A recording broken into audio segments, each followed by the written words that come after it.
अध्ययन क्लास 2 का chapter number 7 पढ़ेंगे, जिसका नाम है धार्मिक त्योहार। It means religious festivals. तो आइए प्यारे बच्चों देखते हैं।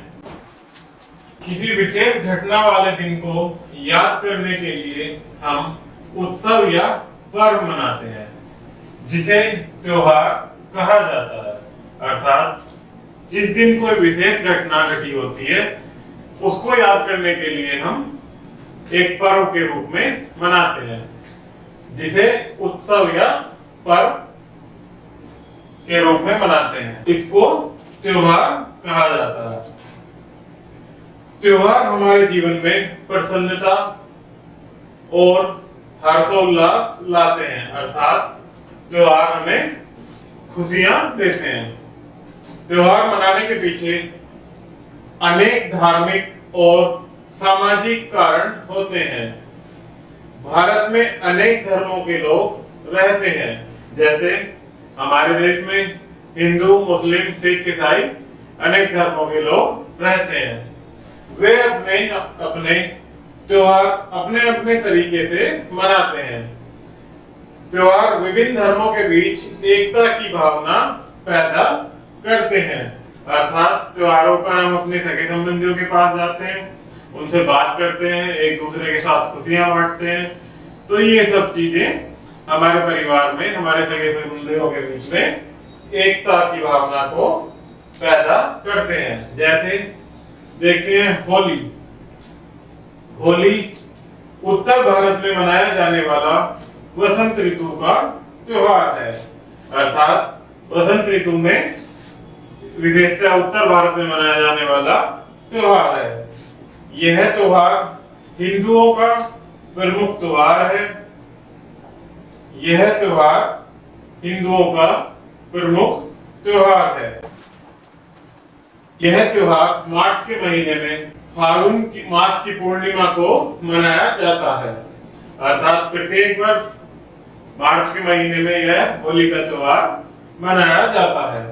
यह गेहूं और चने की फसल की कटाई पर मनाया जाता है। उस समय अर्थात मार्च में जब होली का त्योहार मनाते हैं, तो चने की फसल व गेहूं की फसल की कटाई होती रहती है। होली का त्योहार 2 दिन तक मनाया जाता है। पहले दिन रात्रि को होली जलाई जाती है। अर्थात पहले दिन होली होती है, जिस पर लोग जौ की बालियों को होली की आग में भूनते हैं। दूसरे दिन लोग रंगों से खेलते हैं, इसलिए इसे रंगों का त्योहार भी कहते हैं। अर्थात सभी एक दूसरे के चेहरे पर गुलाल लगाते हैं, वह गले मिलकर होली की शुभकामनाएं देते हैं। यह हमारा रंगों से मनाया जाने वाला त्योहार है, जिसे हम होली के नाम से जानते हैं। इसके बाद देखते हैं दीपावली। दीपावली हिंदुओं का एक अन्य महत्वपूर्ण त्योहार है। इस त्योहार पर घरों में साफ सफाई की जाती है तथा उन्हें सजाया जाता है। अर्थात जिस प्रकार होली हिंदुओं का त्योहार है, उसी प्रकार दीपावली भी हिंदुओं का दीपों का त्योहार होता है, जिस पर हम घरों में साफ सफाई करते हैं तथा घरों को सजाते हैं। घरों में मोमबत्तियां तथा दीपक जलाते हैं। घरों में मोमबत्तियां व दीपक जलाते हैं। इस दिन लोग रंगीन खिलौने, मोमबत्तियां, पटाखे, नए वस्त्र तथा बर्तन आदि खरीदते हैं, क्योंकि इस दिन ऐसी हमारे देश में मान्यता है कि नए वस्त्र, बर्तन आदि खरीदने से घर में उन्नति होती है। रात में सब मिलजुल कर धन की देवी लक्ष्मी की पूजा करते हैं। सभी परिवारजन एक साथ बैठकर धन लक्ष्मी की, देवी लक्ष्मी की पूजा करते हैं। लोग उपहार तथा मिठाइयां बांटते हैं। सभी लोग एवं बच्चे मिलजुल कर आतिशबाजी करते हैं। अर्थात दीपावली के इस पावन त्योहार पर सभी एक दूसरे को मिठाइयां बांटते हैं तथा मिलजुल कर दीपावली की शुभकामनाएं देते हैं। ईद नेक्स्ट त्योहार है हमारा ईद। ईद मुसलमानों का एक महत्वपूर्ण त्योहार है। जिस प्रकार हमारा होली दीपावली दोनों ही हिंदुओं के त्योहार होते हैं, उसी प्रकार ईद मुस्लिम भाइयों का त्योहार होता है। यह रमजान के पवित्र महीने के बाद आता है। मुसलमान रमजान के महीने के दौरान रोजे रखते हैं। ईद के दिन लोग मस्जिद में जाकर नमाज पढ़ते हैं। अर्थात मुसलमान रमजान के महीने में रोजे रखते हैं। रोजे के पश्चात ईद का त्योहार मनाया जाता है और ईद के दिन लोग मस्जिद में जाकर नमाज पढ़ते हैं। इस दिन घर घर में सेवइयां पकाई जाती हैं। लोग एक दूसरे से गले मिलते हैं तथा ईद मुबारक कहते हैं। अपने मुस्लिम समाज के लोग अपने घर में सेवइयां पकाते हैं ईद के दिन तथा एक दूसरे को गले मिलकर ईद मुबारक कहकर ईद की शुभकामनाएं देते हैं। लोग अपने मित्रों को भी ईद की मुबारकबाद देते हैं। अपने मित्रगणों के पास, अपने सगे संबंधियों के पास जाकर उन्हें ईद की शुभकामनाएं देते हैं। दशहरा। दशहरा श्री राम की लंका के राजा रावण पर विजय के उल्लास में मनाया जाता है। अर्थात श्री राम रावण के विजय पर उसके विजय के उल्लास में मनाया जाता है, जो कि श्री राम ने लंका पर विजय प्राप्त करने के पश्चात दशहरे के रूप में मनाया था। तभी से दशहरे की प्रथा हमारे समाज में चली आ रही है।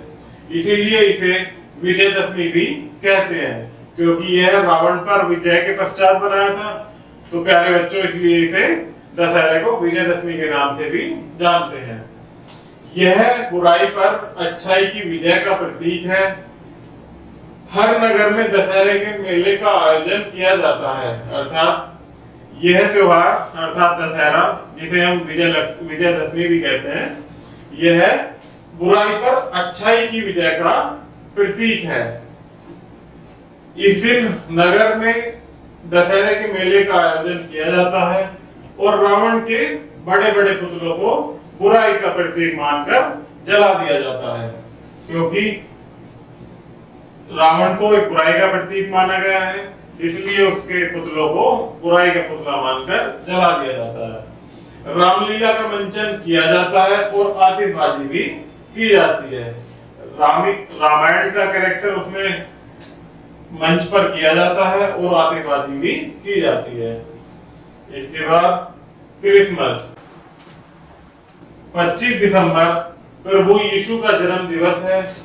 यह संपूर्ण विश्व में ईसाइयों द्वारा क्रिसमस के रूप में मनाया जाता है। जो क्रिश्चियन लोग होते हैं अर्थात ईसाई लोग होते हैं, वो 25 दिसंबर को अपने यीशु अर्थात अपने प्रभु यीशु का जन्म दिवस के रूप में 25 दिसंबर को क्रिसमस के नाम से मनाते हैं। यह ईसाइयों द्वारा क्रिसमस के रूप में मनाया जाता है। गिरजाघरों तथा घरों को सजाया जाता है।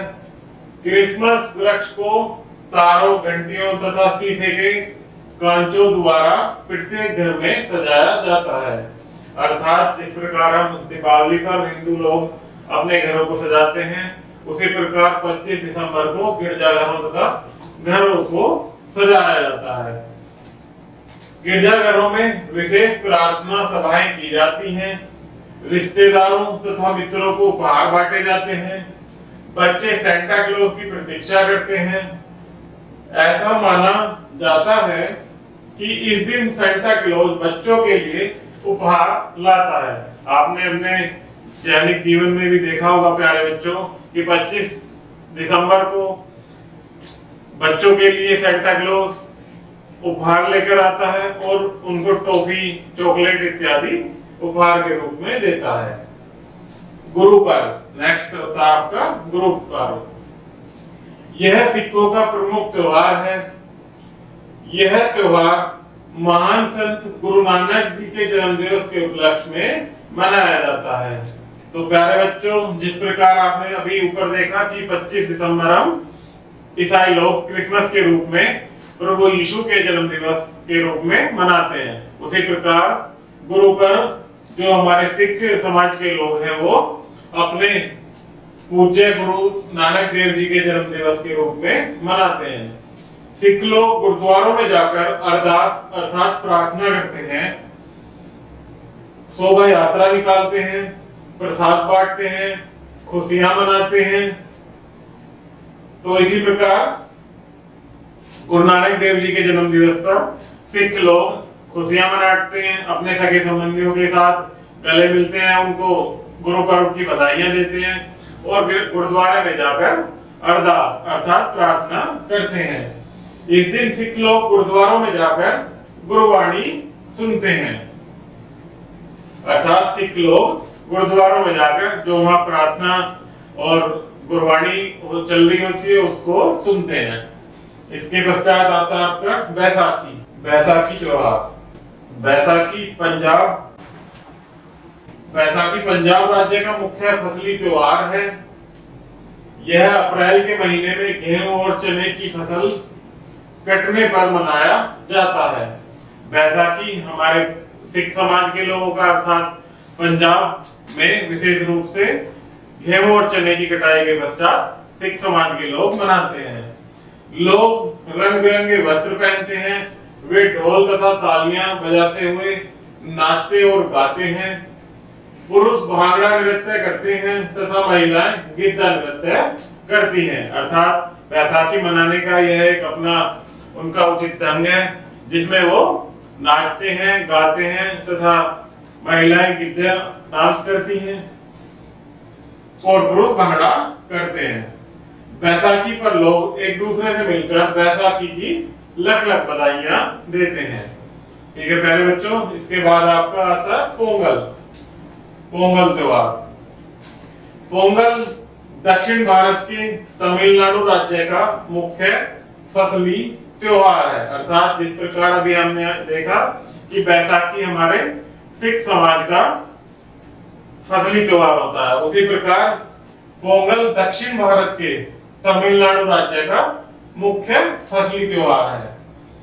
यह त्योहार जनवरी मास में मनाया जाता है।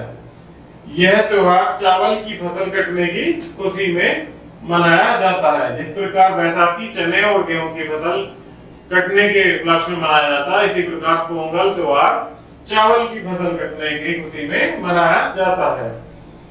इस त्योहार पर लोग वर्षा के देवता इंद्र, सूर्य और गायों की पूजा करते हैं जिन्होंने फसल उगाने में सहायता की थी। क्योंकि उस समय जब हमारी फसल चावल की दक्षिण भारत के राज्यों में लग रही होती है तो वहां के लोग ऐसा मानते हैं कि हमारे वर्षा के देवता इंद्र, सूर्य और गायों की पूजा करते हैं क्योंकि उन्होंने हमारी सहायता की थी फसल को उगाने में। यह त्योहार 3 दिनों तक मनाया जाता है। जो हमारा पोंगल त्योहार है वह 3 दिनों तक मनाया जाता है। तो प्यारे बच्चों, इसमें कुछ स्मरणीय तथ्य हैं जो हमारे दैनिक जीवन में बहुत उपयोगी होते हैं। आइए देखते हैं। त्योहार हमारे जीवन में प्रसन्नता तथा हर्षोल्लास लाते हैं। नेक्स्ट, अलग अलग धर्म को मानने वाले के त्योहार अलग अलग होते हैं। जिस प्रकार अभी हमने देखा कि हिंदू लोग होली और दीपावली मनाते हैं, मुस्लिम लोग ईद मनाते हैं, पंजाबी समाज के लोग गुरु पर्व मनाते हैं। तो इसी प्रकार से सभी धर्मों के लोग अलग अलग त्योहार मनाते हैं। होली रंगों का त्योहार और दीपावली प्रकाश का त्योहार कहलाती है। ईद मुसलमानों का, क्रिसमस ईसाइयों का और गुरु पर्व बैसाखी सिखों के प्रमुख त्योहार हैं। तो प्यारे बच्चों, हमारा ये लेसन समाप्त हुआ। इसमें हमने त्योहारों से संबंधित अपने बहुत सारी जानकारियां देखने को मिली। तो आशा करता हूं कि यह लेसन आपको बहुत अच्छे से समझ आया होगा। इससे रिलेटेड किसी भी प्रकार की कोई समस्या हो तो कृपया कमेंट बॉक्स में कमेंट कीजिएगा। धन्यवाद।